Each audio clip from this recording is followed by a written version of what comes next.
Voilà, merci très chers internautes, merci na fidélité, merci na confiance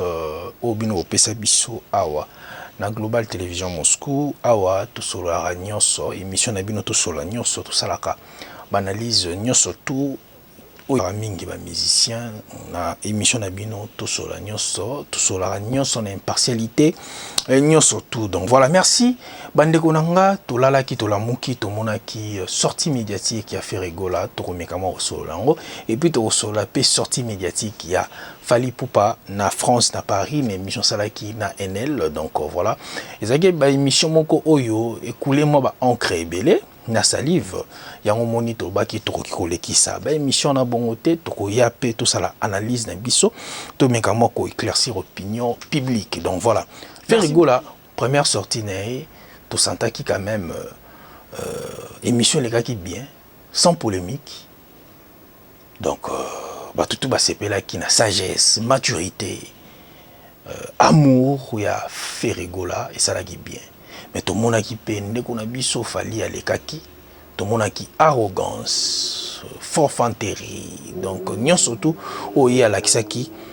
na ba congolais nyon surtout na écran. Donc ba tout bazo linga ba comprendre pourquoi ces derniers temps artiste a commis un niveau il y a arrogance wana tout ça qui peut m'appelle. Donc voilà, et ça qui passe peut parce que ce que bolandi ba propos y artiste Fally Ipupa mei koloba keno yé a pesaka 80% na orchestre naie mais et ça li peut passer ils en a ba artiste sous au peut ba travailler naie ba meka qui peut ko contester en à travers émission moko tout à la ki biso nyonso tout na Congo Mokili Congo Mikili il y a un ndeko na biso ado yue. Donc voilà to tira un extrait wana ndeko na biso ya drummer na kombo ya Bivens. Donc bienvenue Konga ameka ki koloba na mambo tali pe style to pe caché oye amima na kati ya na groupe ya F victime to ngi to luka to loba to yeba ndeko Fally alobi ye apporta banda ko apporter toujours 80% to luka to yeba pe boyanela biso bandeko ba ozali baku ya rolanda émission oyo parce que alobi apesa 80% to loba nini na style to pe caché oyo ndeko na biso apesa na F victime oyo lelo ndeke kaka nende kwa lobi que lelo caché wana etikala ya Fally soki tozomona Fally azobeta drum wana caisse claire wana o biso tozoyoka eza à travers ndeko na biso Bivens tokoluka toyeba est-ce que Fally nemta pesa ye passage wana point d'interrogation to landa ndeko na biso Bivens ndenga meki ko expliquer na micro ya Anel Kaba Fawcett to landa puis tozonga na émission na biso ka ndenge ezala to landa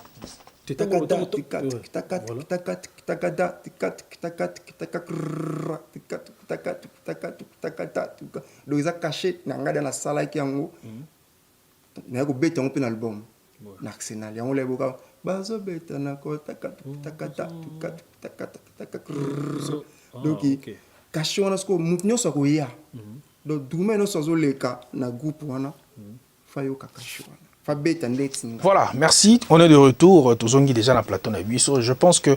Bolandi ndenge ndeko na biso Konga Bivens les lois comment osala nae musique comment beta musique chrétien donc boki ndenge ndeko ameki ko communiquer wana donc biso personnellement toujours ko sala ka mo analyse mais tolingi que artiste et musicien tant ozo leka na écran ko leka na écran te po o léser batu donc ozo sala musala bien zala humble ça la boulot no bien batu ba ya toujours ko yoka musique na yo mais ndenge to mo monela ndula ndenge ko mokende ba numéro 1 ba ko mo bima ka ni na ba émission na biso to leka to loba ke numéro 1 na ndula ya la raté na opesa bino exemple na Paris wana ka côté ndeko na biso azali na Paris wana na France wana ba grand artiste bazali lokola ba Nino lokola ba Naza lokola ba K-Black lokola ba Dadju lokola ba artiste bazali belé au baza bourré de talent mais tout ça lo yokate un artiste aleka na écran to na RTBF to aleka na France 24, à ça l'interview par rapport à M. Opus Naibimi, à l'obacquestion, moi, le numéro 1 na France, à Tikalo Zalate. Mais toujours battre peut-être tes entourages. entourage oh je m'excuse au bazo tchak ndeko na biso aza le premier ya ba congolais nga na olobaki ba ndeko na biso wana besoin nuire artiste na bino na erreur yango bozo mona arrogance oyo artiste na bino azokoma nango donc bozo aider ba artiste teto aider ba artiste na ba conseil mo un peu positif et vous allez vraiment ekusunga bango makasi tolandi peut faire rigola meki moi ko yanango indirectement par rapport à kolobake ndeza wana faire rigola tolanda nanu ndenge faire rigola lobby et puis tozonga to commenter ensemble na bino kan ndenge za tolanda les alandenge on a pas ngai donc bazali na considération makasi donc vraiment bazali na considération makasi c'est quoi lelo photo zonga identité artiste il faut que mutu na mtazonga la identité na ya chant ba ebele on a chant il faut beta chant. Merci très cher internaute tolandi faire rigola boki ndenge faire rigola meki ko communiquer donc par rapport à l'émission les cas qui est pas Willy faire rigola beti PCT na mambo etali identité donc bo beta musique bo pesa biso o biso ba mélomane tout ça na ngoposa donc bo beta musique bo tikela rabiso ba blabla hein donc bo tika ba blabla donc il y a important ça que au leki na écran betela biso musique solo là prochain album na yo solo là décortiquer osé important oyo sali c'est très important tout le monde ba journaliste bazo yamba bino bazo poser bino ba question té par rapport ya ba œuvre comme bozo sala to la question moko ndeko Willy atuni faire gola par rapport ya ba clip to la ndango plutôt zonga to commenter les soucis to la ba fan na biso fo ba ibaka ke no clip na go zo pe lobby bazu caméra to zapi na moi quelques caméras na biso to go zo pe lobby bombo filming to sali clip mbala moko tout ça on peut na télévision mais quand bango monde ba critiquer ba ba no clip on est bien té donc lelo so to go ça la clip mo ya simple mais lelo tout ça sous na droit on est ça la erreur on a té que no songa mon abiga té clip on a ça là vite fait pour na CP sabino ba té donc faut ça la clip et ça na qualité lo isinga absolument no temps autres ba frais faut calculer le clip moko to comme attendre so ko mape beaucoup 25 chab beaucoup na 30 au comité temps sous que notre clip yo budget il y a 15. Donc voilà très cher internaute merci beaucoup tous on a plateau na biso kande to lobaka tous ça la biso global to zakawana pour la promotion il y a artiste donc yango wana bolandi question déco à poser faire rigola par rapport il y a ba qualité ya ba clip ndenge zalaka bo ki fait rigola ndenge ameki koloba ils na ba clip mususu kande to isaka bino ke za ba clip mususu ba artiste ba mizaka ba mbongo ebele ils ba clip mususu ils ba clip mususu neti ba mona lobeleli pourquoi tu m'as fait ça wana donc ba Luda Chris basala pe clip na bango kuna na kati ya château wana maître Gims pe asala clip pe kuna donc yepe asali clip kuna c'est-à-dire faire rigola déjà ce besoin na ba clip loko là ba ekoti nzube ba clip loko là ba elang ba clip loko là l'Itaka plutôt ba clip logo là-bas Zazou vous allez comprendre quand même que non artiste a dépensé trop na mambo etali vraiment ba clip donc coup de chapeau na Ferigo là en tout cas babiloko a boende soto lingi ozleki lobela biso makambo ba question ça est belé autour na ba artiste mais moi je comprends que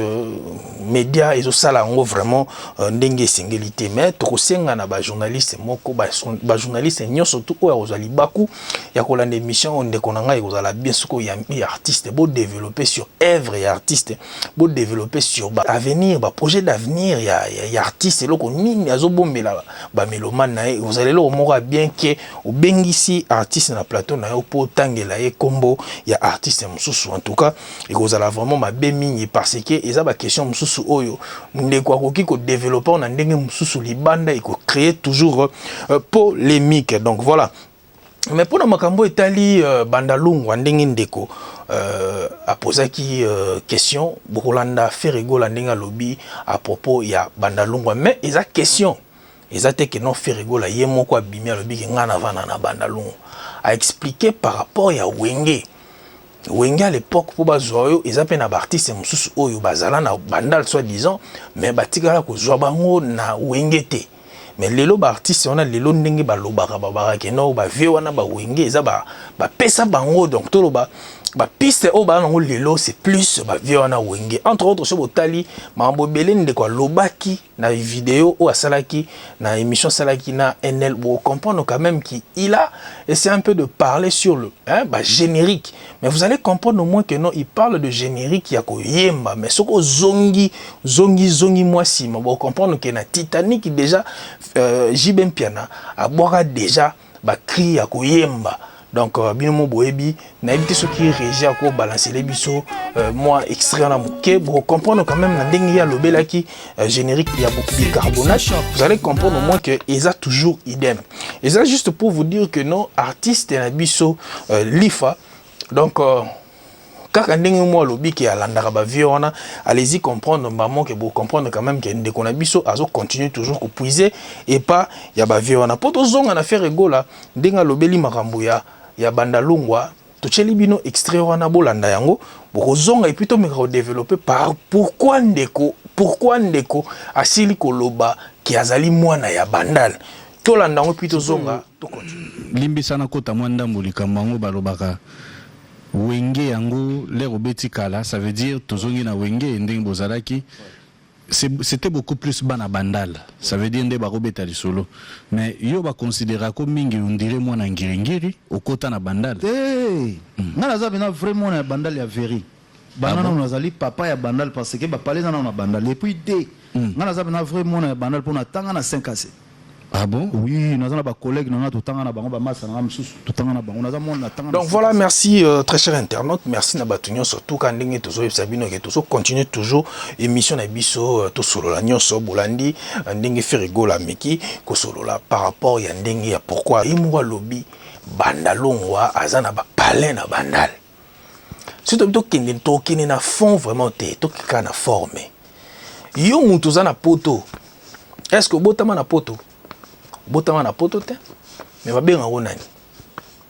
Ba benga nani? Mwana poto ti. Faire rigoler pe d'abord surtout bito zonga na sima. Pour comprendre le recrutement na yé, ça na bandal. On attend encore jeune. Et puis na minute non seulement liaison na bandal les alliés, et puis ça na ba parler na bandal. Donc carrément allez-y comprendre. Boké nango na ba préjugé et belleté.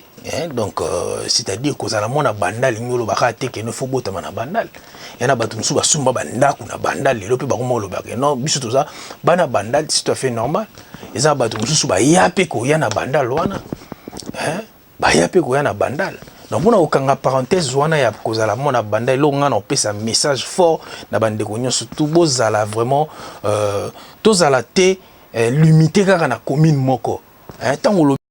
que nous a professionnels, zala professionnel. Tant que nous international, zala international. Quand tu viens,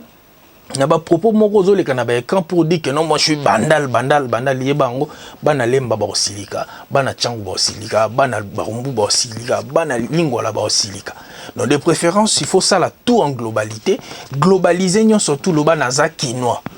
Soko lingo ke ne pesu musika le bana za congolais.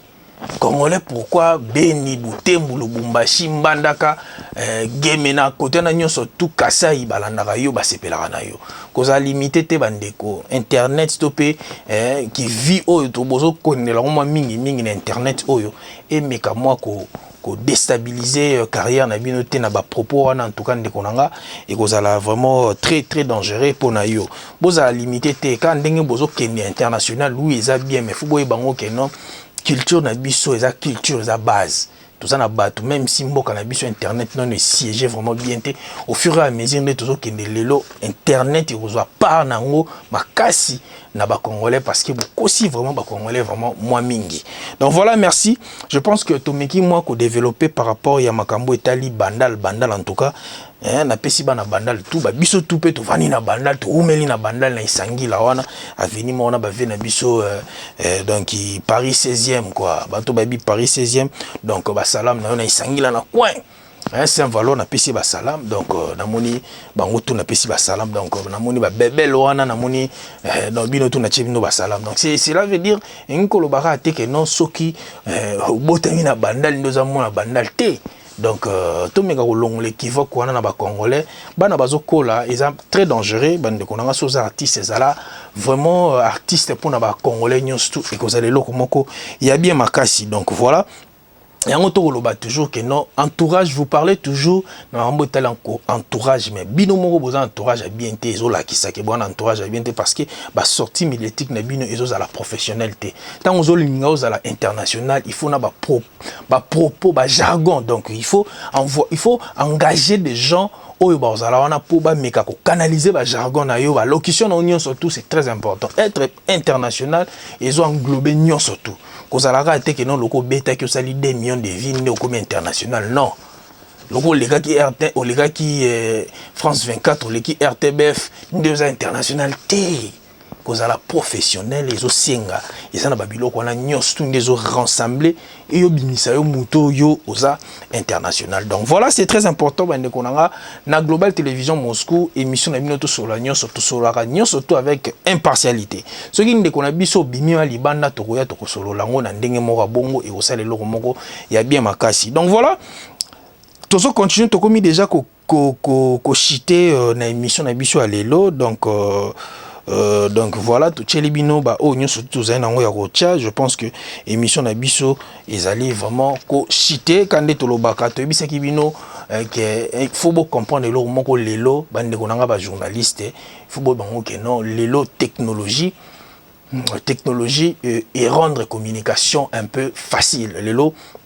Moutounion surtout à cause de smartphone naïe à filmer et puis à tenir les réseaux sociaux et puis message, donc message vous allez partager, message vous allez donc yangwana logo il est important surtout oui ça bateau yangwana et ça journalisme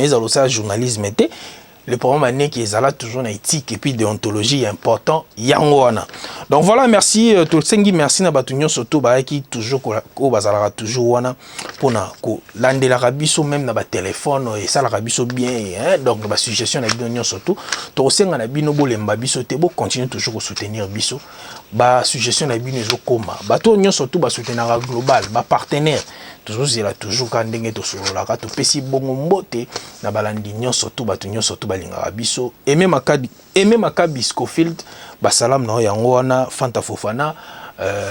Claude Lukebakwe l'homme de jugement par défaut, Marcel Kachina. Donc merci beaucoup na batunyo surtout au bozora vraiment les bakouana. Donc on est au côté na banda kuna bino 100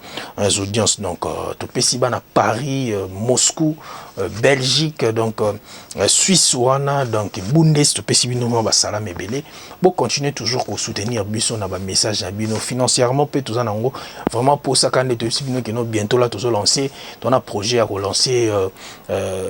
radio sur internet, donc na site internet na biso, c'est pour bientôt tout ça pour ça va soutenir na bino vraiment financièrement. Donc voilà, je vous aime beaucoup, on se retrouve prochainement na ba édition mais trop beau ça n'était ko bisa bino tout mikolo tous les cas vraiment la live vu que tout ça na bazo changer ba câble et puis na ba routeur pour l'internet ba matsaper niveau à débit et ça là vraiment moi un peu